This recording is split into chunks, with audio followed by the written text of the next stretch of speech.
जमलेल्या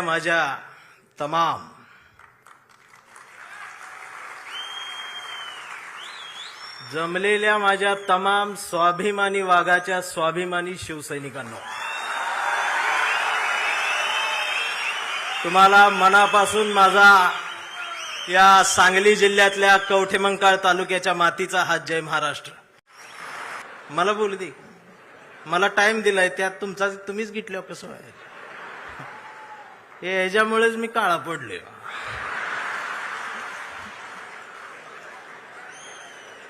त्यात अजून खरं बोलतोय मी, खरं बोलले की मारत्यात.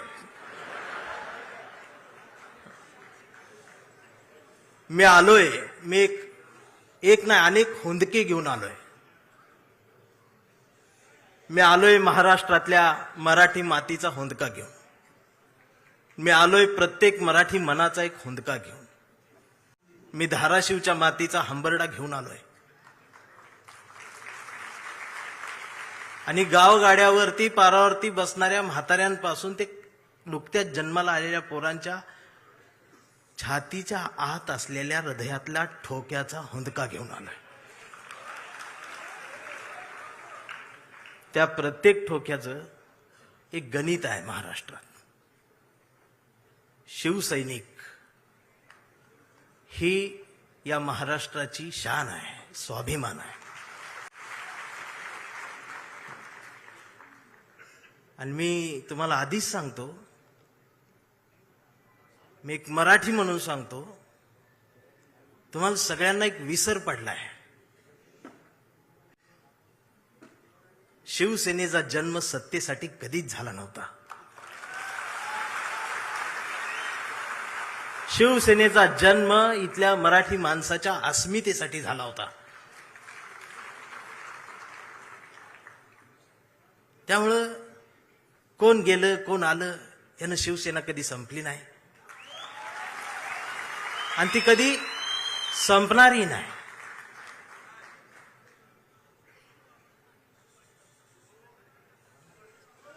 तुम्ही मराठी माणसासाठी लढलात. तुमच्या प्रामाणिकपणाला महाराष्ट्रानं जवळ केलं आणि मग या माय मराठीने ही सत्ता तुमच्या पदरात दिली. याचा विसर पडल्यामुळं बरीच गणित हल्लीत असं मला वाटतं. त्यामुळं हसा, तुम्ही ओरिजिनल शिवसेनेत आहात. रायगडाच्या पायरीवर मावळ्यांनी सांडलेल्या रक्ताचा साक्षीदार ज्यांना होता येतं त्यांनाच निष्ठा कळत असते आणि त्यांना चवदार तळ्याचं पाणी समजत असतं आणि त्यांनाच भिडेवाड्यातल्या वर्गातल्या सावित्रीनं फळ्यावर गिरवलेल्या पहिल्या अक्षरांचा अर्थ ही त्या निष्ठावंतांनाच कळत असतो. मेंढरांना त्याची किंमत नसते. आणि असं बोलल्यावर मला मारते ती. खरं बोललं की मारते. मी बातम्या बघतोय साहेब 2 दिवस. लोक म्हणतायत साहेब भेटत नाही, साहेब जवळ येत नाही. मला प्रश्न पडला, कोरोनाचा काळ आठवला मी. तर आमची आजी टीव्ही बघत असायची, पण आजी घाबरत नव्हती. टीव्हीत फक्त उद्धव साहेबांनाच बघायची. का माहिती आहे? माझ्या आजीला टीव्हीत दिसणारा मुख्यमंत्री तिच्या लेकासारखा वाटला. माझ्या आईला आधार देणारा जवळचा कोणीतरी संकटाच्या काळात आहे ह्या सख्या भावापेक्षाही जवळचा भाऊ वाटला. आणि आम्हाला हा मुख्यमंत्री मामासारखा वाटला.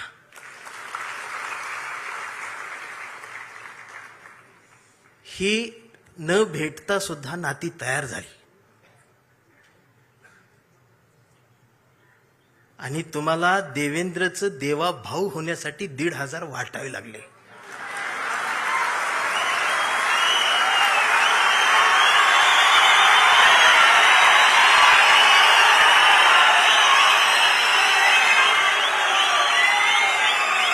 आणि बहिणीच्या ताटात दिलेली मतांसाठीची ओवाळणी निवडून आल्यानंतर ती काढून घ्यायला भाऊ विसरला नाही. आणि तुम्ही भाऊ झालात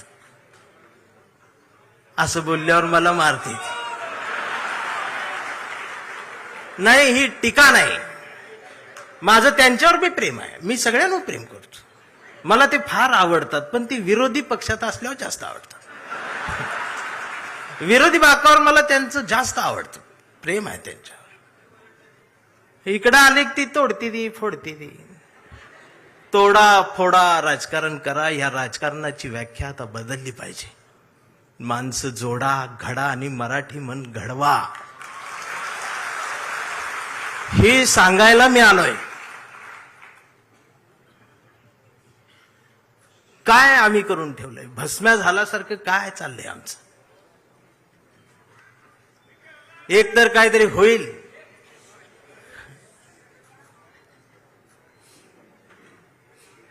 आम्ही 20 मार्काचं नागरिक शास्त्र शिकलेले आहोत. त्यामुळे आम्हाला समजत नाही आमच्यासोबत काय चाललंय. आधी गुवाहाटी, आता जयपूर.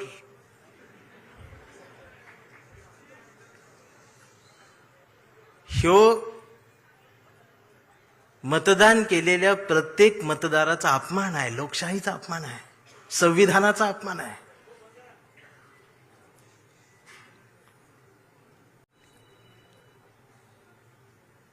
चौकात गेलो तर आज कोण म्हणतंय मी हिंदू, कोण म्हणतंय मी मुस्लिम. आधी दोनच होते, बरं होतं. आता त्यात भर पडली, त्यात उपवर्गीकरण झालं. कोण म्हणते मी मराठा, मी चांभार, मी बौद्ध, मी माता, मी ह्या, मी त्या. मग मी मध्ये जाऊन म्हणतोय मी मराठी, मी भारतीय. मग मारत्यात. मग म्हणते हे नवीन काय आलं? मी म्हणतोय मी जुना आहे, कडूनो.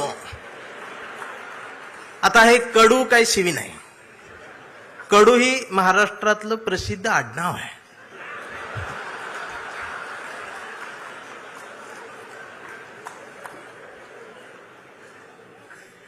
मी भारतीय म्हणल्यावर मारते. हे नवीन काय आलं? मी म्हणतोय मी जुना आहे, तुम्ही नवीन आहे. मग अजून मारते. भारतीय होऊन जगायला गेल्यानंतर मी मार खायला लागलो, काळा पडत चाललो. मी गोराच होतो आधी. पण या महाराष्ट्राच्या राजकारणाला वळणावर आणि एका रेषेत वळुंबा लावून जर कोणी उभं केलं असेल तर ते आदरणीय बाळासाहेब ठाकरेंनी एक अस्मिता दिली.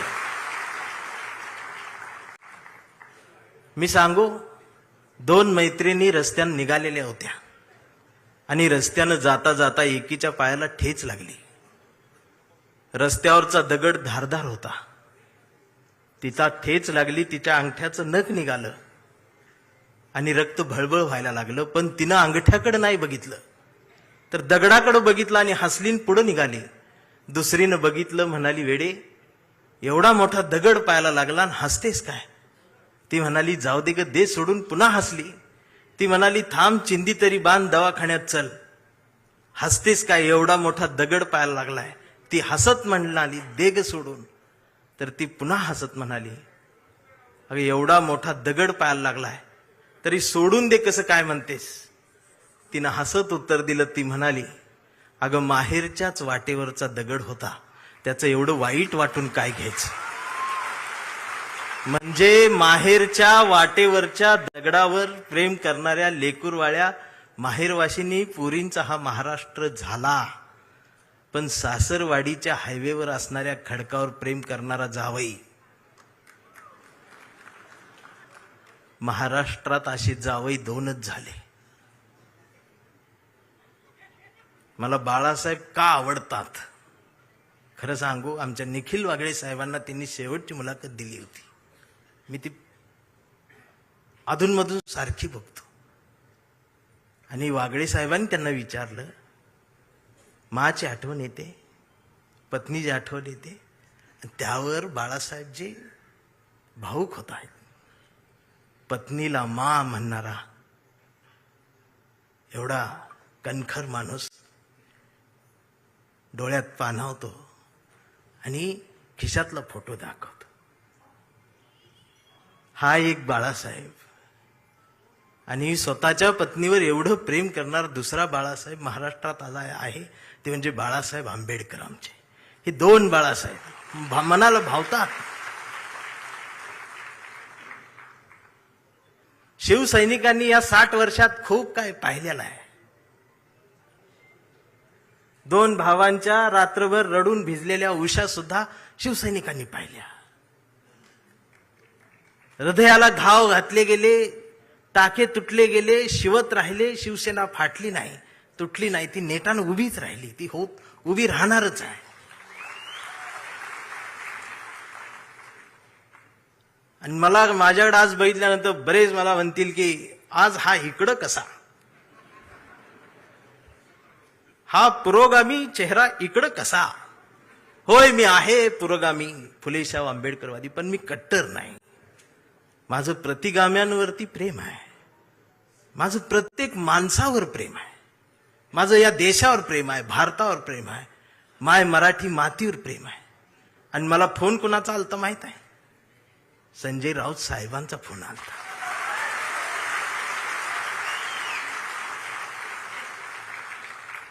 जर शेंडे आणि जानव्यातून मुक्त होऊन हिंदुत्व माझ्या कवितेला कुरवाळत असेल, जवळ घेत असेल, तर माझ्या सुद्धा मेंदूतले जानवेंचे जानवे मी कुठपर्यंत जिवंत ठेवायचे, हा विचार करून मी त्यांच्या हाकेला हाक देत आलोय. काल ते एवढे बिझी होते दिवसभर. सुद्धा मी प्रवासात असताना मला सारखा फोन, कुठवर आलायस, इथवर आलोय, तिथवर आलोय, असं झालं तसं झालं, सगळे अपडेट चालू आहेत. आणि रात्री मला भेटली त्या हॉटेलवर. भेटले तर ती वेटर लोक त्या काम करतात, ती कोकणातली मराठी सगळी पोरं. राऊत साहेबांनी एकाला बोलवलं, अरे कसा आहेस, आईची तब्येत बरी आहे का. ती पोरग डोळ्यात पाणावलं. एवढ्या ह्याच्यात सुद्धा साहेबांच्या लक्षात आहे. ते होय म्हटलं, निघून गेलं. साहेब निघाले. माझ्यासोबत आमचे राजेंद्र कांबळे भाऊ माझ्यासोबत आले. ते माझ्या बाजूला थांबले. मी राऊत साहेबांकडे असं एकटक बघतच राहिलो. आणि आमच्या भाऊला म्हटलं, कसलं हत्यार आहे रे म्हटली.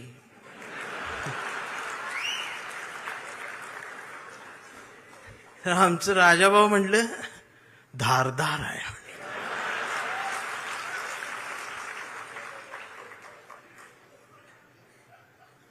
वैचारिक शहाणपणाचा विसर आणि घसरण महाराष्ट्राला झाली, ती पुन्हा भरून काढली पाहिजे. प्रबोधनकार ठाकरेंचा वारसा असणारा हा महाराष्ट्र आहे. आदित्य दादा, माझी विनंती आहे, आता एक नव्या पिढीला घेऊन तुम्ही महाराष्ट्र सगळा पिंजून काढा.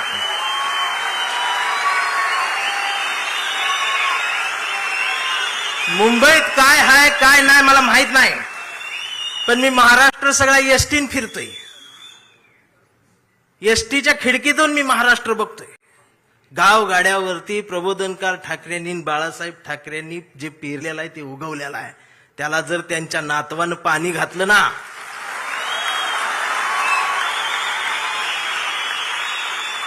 तर एक नवा महाराष्ट्र उभा राहील. आणि कुणाच धाडस होणार नाही असं हलायचं. म्हणून आम्ही प्रेम करणारी माणसं आहोत. हा आवाज कायम असाच राहू द्या. महाराष्ट्राला याची गरज आहे.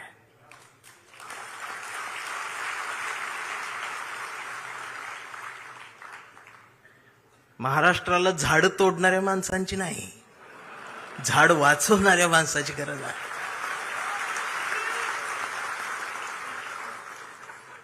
काय तोडलं पाहिजे? भविष्य दाखवण्यासाठी पुढे आलेला हात तोडला पाहिजे. भविष्य बघण्यासाठी उघडलेला डोळा फोडला पाहिजे. आम्ही गाडगे बाबांचा खराटा सोडला आणि बागेश्वर बाबाचं बॉट धरलं.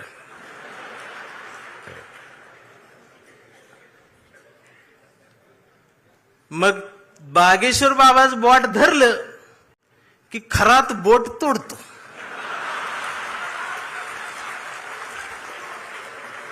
ही बोट तोडते ती. याला अनामिका म्हणतात हे मला तेव्हा कळलं. नाहीतर मी करंगळी जवळचं बोट एवढंच त्याला म्हणायचं. ही बोट तोडते ती.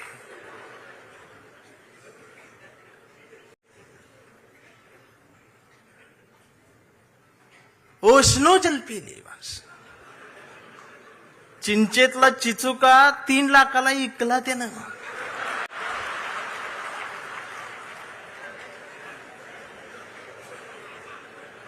म्हणून म्हटलं लय चांगलं झालं गेली ती, लय बरं झालं ही तर नाही ती. आणि प्रबोधनकार ठाकरेंच्या वारशाजवळ ही असली नकोच, ती लांब असलेलंच बरं. मी काल लातूरवरनं यायला लागलोय. मी धाराशिवच्या मातीला स्पर्श करून आलोय. ओम दादा, मी त्यांच्या नावातलं जी राजे आहे ना ती काढून टाका तुम्ही आता. ती राजे निंबाळकरांच्या ओमच्या पुढं हा राजे शब्द शोभून दिसत नाही.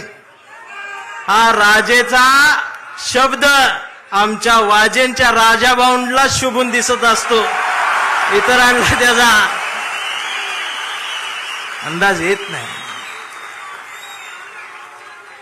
राजाभाऊंच्या मला बोलू दे गिरा. नंतर अजून वाघाची डरकाळी बाकी आहे. राजाभाऊंच्या डोळ्यातल्या अश्रूंनी निष्ठावंतांच्या मनावर फुंकर घातली साहेब. ह्यो जो तुम्ही संस्कार दिला, हा संस्कार फक्त शिवसैनिकांसाठी नाही, या आमच्या पिढीतल्या येणाऱ्या कितीतरी पिढ्यांना तुमच्या डोळ्यातल्या अश्रू खूप काही शिकवून जातील. आम्हाला जोडायचा आहे, माणूस जोडायचा. स्वतःला मूल होत नाही म्हणून शेजाऱ्याला बोलवायचं आणि ऑपरेशन सक्सेस झालं की पेड वाटायला तिसरंच असते. मला गणितच कळना.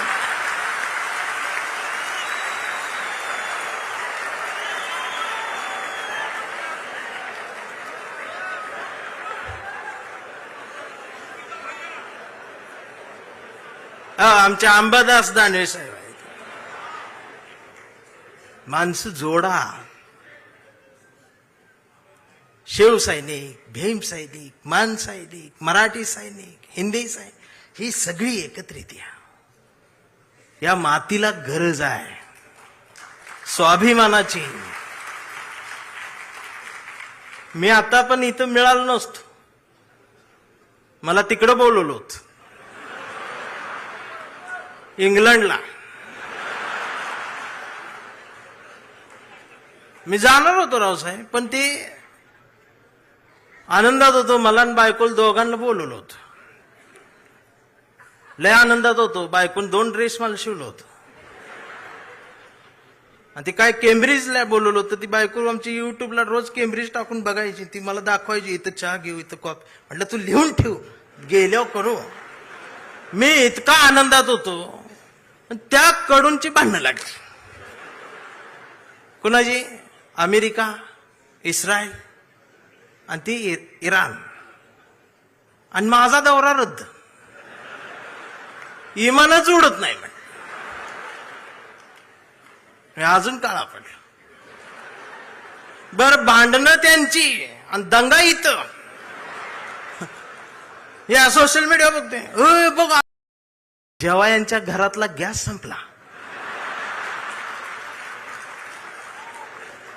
त्यांची आणि दंगा इथं. या सोशल मीडिया बघते. बघ, आता अमेरिका असं करणार, इराण असं करणार, आता ट्रम्प काय गप बसते का, आमचं बी गेलंय, हे आलंय, ते आलंय. 15 दिवस यांनी दंगा केला. जेव्हा यांच्या घरातला गॅस संपला,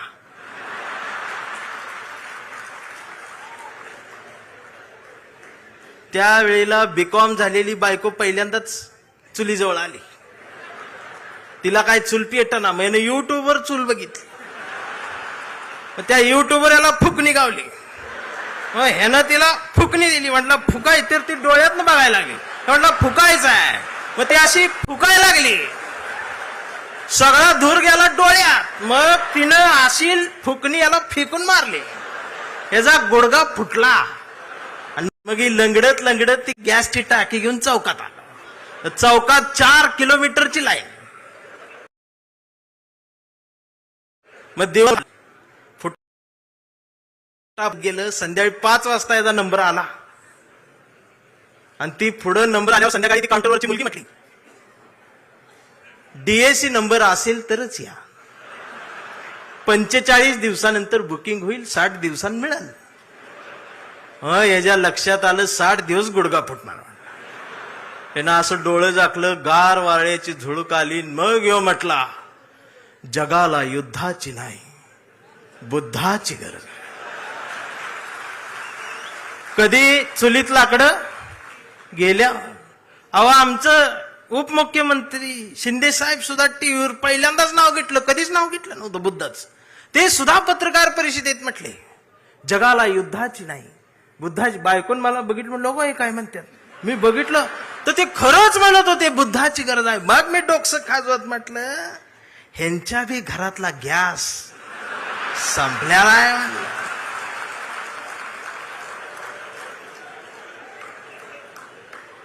साधना आहे. अहो, काय चाललंय काय आमचं, आम्ही काय घ्यायला पाहिजे. आम्हाला चांगल्याच्या मागे जाता येत नाही. राऊत साहेबांचं काल शब्द इकडे तिकडे झालं, लगेच अश्लील बोलले, हे म्हणले, ते हे फेक अकाउंट काढून ठेवलेत तुम्ही. ती अकाउंट देशपांडे नावानं आणि शिवाय आई बहिणीवर ना. हे देशपांड्यांचा अपमान नाही का महाराष्ट्रात. ही जी जमात वाढवून ठेवल्या ना तुम्ही सत्तेसाठी, ही एक दिवस तुमच्या घरातल्या आबरूला हात घालल ना, त्यावेळेला तुम्हाला आमच्या आठवणी येतील. खराचं प्रकरण ज्यावेळी टीव्हीवर आलं, महाराष्ट्र हादरला, त्यावेळेला महाराष्ट्राच्या मनात नाही तर अख्ख्या देशाच्या मनात एकच नाव आलं, डॉक्टर नरेंद्र दाभोळकर. खऱ्यापणाने लढणारी माणसं महाराष्ट्रात तेव्हाही होती, आजही आहेत, उद्याही असतील. आणि शिवसेना कायम खऱ्या माणसांसोबत मैदानात आहे, ते उद्याही राहणार आहे, ही संपणार नाही. फक्त माझी विनंती आहे, मला दिसते बरं का, मला काय भविष्य कळत नाही, पण मला दिसते लवकरच तुम्ही बी सत्तेत आहे. फक्त माझी विनंती साहेब एवढीच आहे, जेवढी गेले ती त्यातलं परत यायला बघत्याल, अजिबात नाही घ्यायची.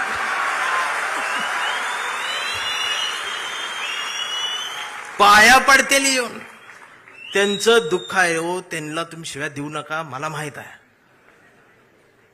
दररोज उद्घाटन करतात, दररोज सत्कार करतात, पण घरी गेल्यावर दार लावून रडतात. हे मग तर मलाच माहित आहे, दार लावून साहेबांचं नाव घेऊन रडतात. मी म्हणतोय त्यांना, मी येऊ खांदा द्यायला नको. मी काय भीत नाही, सत्तेला भीत नाही, पण मी एवढा आहे, मी माझी कविता घेऊन आलोय. पाखरांच्या चोची मधला घास व्हावी कविता, पहिला आणि शेवटचा श्वास व्हावी कविता, कोसळावेत थेंब भुईत मातीचा वास व्हावी कविता, उगवावा पिंपळ एक प्रवास व्हावी कविता, त्याच पिंपळाच्या सावलीला मानवतेचे गीत गाणारी बुद्ध व्हावी कविता, मी करावे पाखरांच्या हवाली तिला मग शुद्ध व्हावी कविता, हिंदूंच्या कंठामध्ये सलाम अलिकम सलाम व्हावी कविता, मुस्लिमांच्या भाळावरचा नाम व्हावी कविता, मंदिर मस्जिद बांधणाऱ्यांच्या कपाळाचा घाम व्हावी कविता, इंद्रायणीत तरलेला तुकाराम व्हावी कविता, आणि या देशाच्या मातीत विज्ञान पेरणारे अब्दुल कलाम ही व्हावी कविता. ही कविता प्रबोधनकार ठाकरेंच्या विचारांच्या वारसदारांकडूनच येऊ शकते. आमच्या लक्षात येत नाही. आम्ही कुणाजवळ जाऊन बसावं आणि कुठून उठून जावं, ह्याला ज्याला जमलं त्यालाच आयुष्य कळलं. जाणारच आहे ना एकदा तरी. काय राहणार आहे तुमचं? अख्ख्या महाराष्ट्राच्या मनावर राज्य करणारा, हृदयाच्या कप्प्यात बंद झालेला आमचा अजितदादा सारखा नेता अचानक गेलाच ना. काय नेलं सोबत? आणि दादा गेल्या दिवशी दुसऱ्या दिवशी कुटुंब शपथा घेत होतं मंत्रीपदाच्या. हा विनोद नाही, हा विनोद नाही, ही वेदना आहे, पर्याय नाही. काय राहते आमचं? आज कितीतरी अधिकारी भ्रष्टाचारात हे आहेत ते आहेत. समोर एखादं वंचित पिचलेलं येतं ना, त्याच्यासाठी कुणाचाच फोन येत नाही, त्याच्यासाठी कुणीच फोन करत नाही, त्याच्यासाठी कुणीच दबाव टाकत नाही. जर अधिकाऱ्यांनो तुम्ही फक्त त्याला बसवून पाणी प्यायला दिलं आणि कुणाचाच फोन न येतात जर त्याचं काम केलं ना, तर संध्याकाळी स्वाभिमानाची झोप लागते. याचा विसर पडला म्हणून बाळासाहेब ठाकरेंना कुंचला सोडून हे बोट उचलावं लागलं. प्रत्येक काळात बाळासाहेब कुठे येणार आहेत? त्यांचे विचार आहेत, आम्हाला ते घ्यायचं आहे. 40-50 वर्षापूर्वीचा जो शिवसैनिकाचा दरारा होता ना, तो दरारा पाहिजे मला परत मुंबईत आल्यावर. आवाज पाहिजे, त्याची नजर पाहिजे. छत्रपती शिवाजी महाराज, त्यांचं नाव घेऊन राजकारण. किती उंचीचा पुतळा,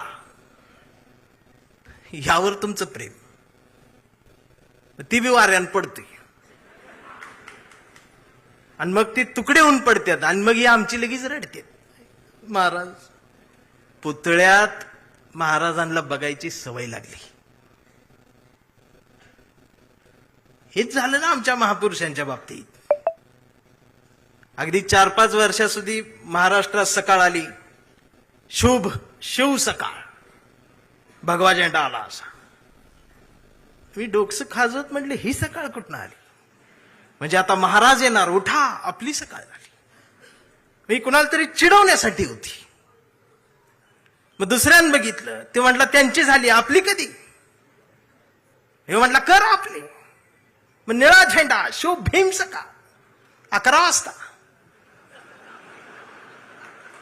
शिव सकाळ, भीम सकाळ, शिव सकाळ, भीम सकाळ. मग तिसरा एक जागा झाला, म्हटलं आमची घ्या, पिवळा झेंडा, शुभ लहू सकाळ.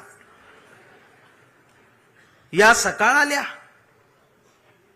कारण महापुरुषांच्या पुतळ्याजवळ मेंढरांची गर्दी वाढली.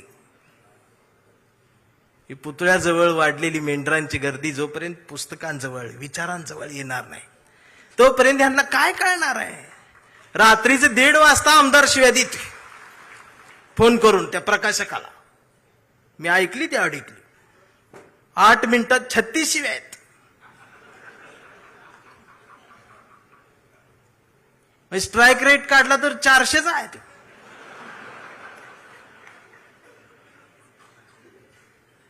मला त्याचं वाईट नाही वाटलं, पण त्यांच्या घरी त्यांच्या मिसेस आहेत, आई आहे, मुलगी आहे, ही नीट बोलत असेल. आणि बाळासाहेब असते तर मातोश्रीवर बोलवून 400च्या स्ट्राईक रेटनं. बाळासाहेब नसले काय झालं? तुमच्या मनगटात तो विचार आहे ना, तो स्वाभिमान जिवंतच ठेवा. एक गरज आहे. आणि खरं सांगू आदित्य दादा, गावगाड्यावर, शहराच्या चौकात, झोपड्यांमध्ये एक हुंदका आहे, एक हंबरडा आहे, जो राम कृष्ण हरी माऊली म्हणत एखाद्या नव्या ठाकरेची वाट बघत बसलाय.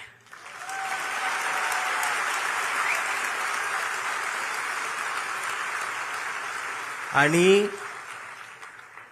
ती पोकळी भरून काढण्याचं काम, भरीव काम आता तुम्ही करायला सुरुवात करावी. हा शिवसैनिकासोबत माझ्यातला भीमसैनिक सुद्धा तुमच्यासाठी मैदानात उतरणार. कुठपर्यंत आम्ही एकमेकांशी भांडत बसायचं? जर शिवाजीनगर मधून समतेचा आणि मैत्रीचा हात जर माझ्यासाठी दोस्तीचा हात येत असेल, तर आंबेडकर नगर मधून माझा सुद्धा हात मैत्रीचा तुमच्यासाठी पुढे यायला पाहिजे. आणि हा देश संविधानाचा आहे ना, मी हिरव्यांचा आहे, निळ्याचा आहे ना, मी भगव्याचा आहे. मी भगव्याचा आहे. कुठल्या भगव्याचा? मी वारकऱ्यांच्या भगव्याचा आहे. मी बाळासाहेबांनी शिवसैनिकांच्या हातात जो भगवा दिलाय, मी त्या भगव्याचा आहे. मी तो भगवा घेऊन आलोय, पण त्याच्या सोबत मी या देशाचा तिरंगा सुद्धा आज घेऊन आलोय. आणि मला काय करायचं ते करा. या देशाच्या संविधानाला आणि तिरंग्याला जरी साधं नख लागायचा प्रयत्न जर कोणी केला, तर माझा ह्यो काळा रंग तुमच्यात मिसळून जाईल. आता ही भाषाच कळत नाही यांना, वैचारिकपणच राहिलं नाही. राऊत साहेब लगेच मारतेत, अंगावरच येते, शाईच टाकायला देश आहे. परवा एका कार्यक्रम सुरू करायच्या आधी ती DYSP माझ्याकडे आली, म्हटले भाषण करू नका. म्हटलं काय झालं? काही संघटना तुमच्यावर शाई टाकायला. मी म्हटलं मी लय लांब आलोय, करू देते. बाजूला ते कॉन्स्टेबल बघत होते माझ्यावर, ते हसायला मला. म्हटलं काय झालं, का हसताय? तर म्हटले तुमचं तोंड काळ करणार. मी म्हटलं साहेब बोलू दे 2 मिनिटं. तर ते म्हटले तुमच्या रिस्कवर बोलणार का? मी म्हटलं अहो आम्ही जन्माला येतानाच आमच्या रिस्कवर आलोय.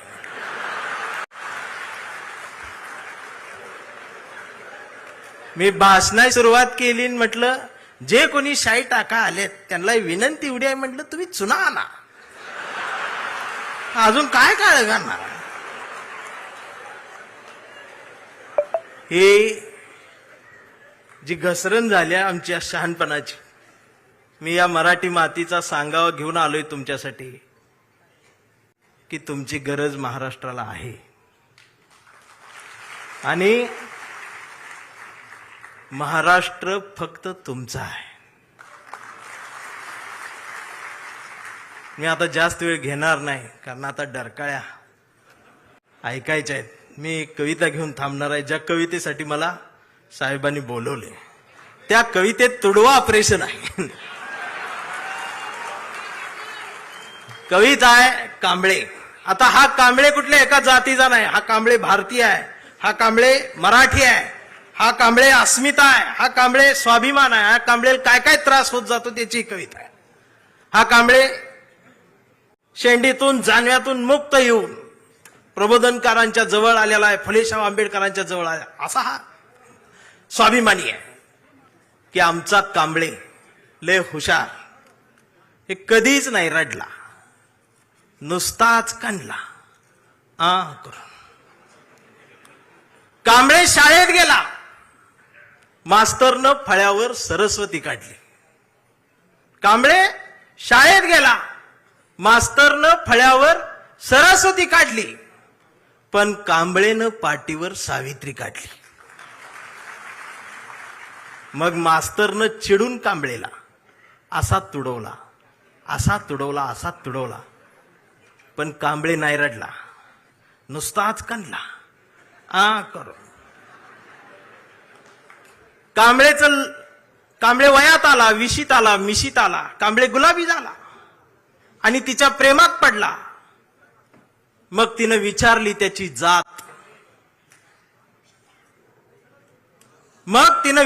त्याची जात, कांबळे म्हणाला वेडे मी माणूस, माणूस माझी जात, प्रेमात कसली आली जात. मग माणूस माझी जात म्हटल्यावर तिनं बरोबर ओळखली जात. मग तिनं बी कांबळेला असा तुडवला, असा तुडवला, पण कांबळे बी हुशार, नाही रडला, नुसताच कांडला करून. कांबळेचं लग्न ठरलं. घरचे म्हणाले मुहूर्त पहा. कांबळे म्हटला पटत नाही, प्रबोधनकार वाचा. नातेवाईक म्हणले सत्यनारायण. कांबळे म्हणला जमत नाही, फुले वाचा. भावकी म्हटली जागरण गोंधळ बोकाट तरी कापा. कांबळे म्हटला पटतच नाही. गाडगे बाबा वाचा. मग घरच्यांनीच दार लावून कांबळेला असा तुडवला, असा तुडवला. पण कांबळे हुशार, नाही रडला, नुसताच काढला. इथं कोण शाई वगैरे लावा आले का? चुना ना. मग कांबळे अशा चळवळीत आला. सगळ्या चळवळी अशा गट तट फुटून बिटून गेलेली. कांबळेला वाईट वाटलं. कांबळे सगळ्यांना वाटला, सगळ्यांनी एकत्रित या. देश समजून घ्या, महाराष्ट्र समजून घ्या. दिवसभर बोंबलत राहिला. मग संध्याकाळी सगळे एकत्रित आले आणि एकत्रित येऊन आपल्याच कांबळेला, आपल्याच लोकांनी असा तुडवला, असा तुडवला. पण कांबळे बी हुशार, नाही रडला, नुसताच काढला. आणि आता कांबळे शिवसैनिक झाला.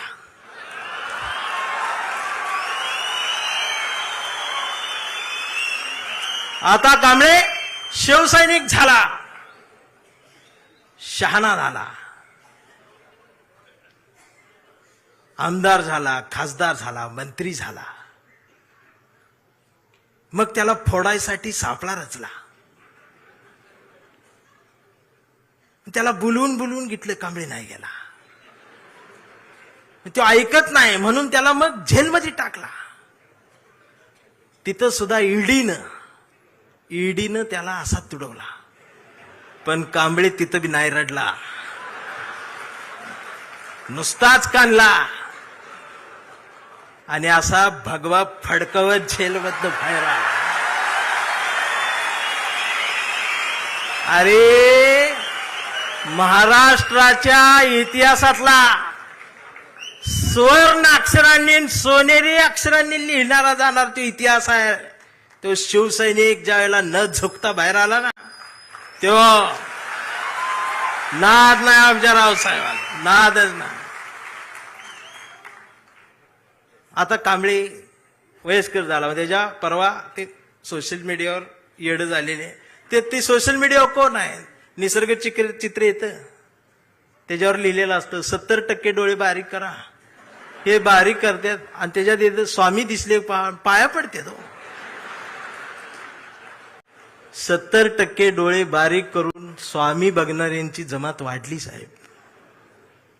अजून 30% डोळे उघडे आहेत ना, ती सुद्धा पूर्ण बंद व्हायच्या आधी उघडा, नाहीतर खरात घरात घुसल.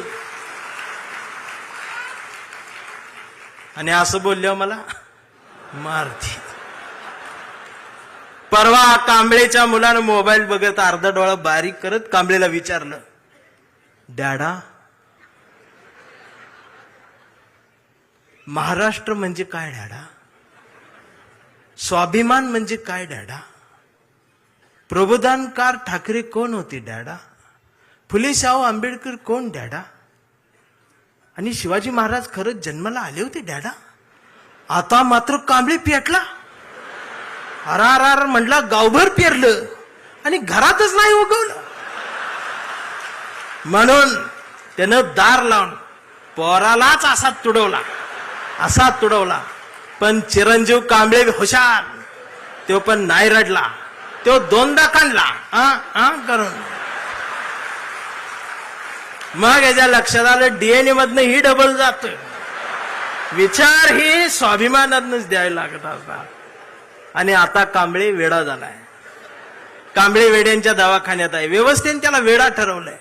कांबळे वेड्यासारखं स्वाभिमान म्हणतो, कांबळे वेड्यासारखं निष्ठा म्हणतो, कांबळे वेड्यासारखं संघटन म्हणतो, कांबळे वेड्यासारखं मराठी म्हणतो, कांबळे वेड्यासारखं भारत म्हणतो, कांबळे वेड्यासारखं शिवराय ते भीमराय सांगतो.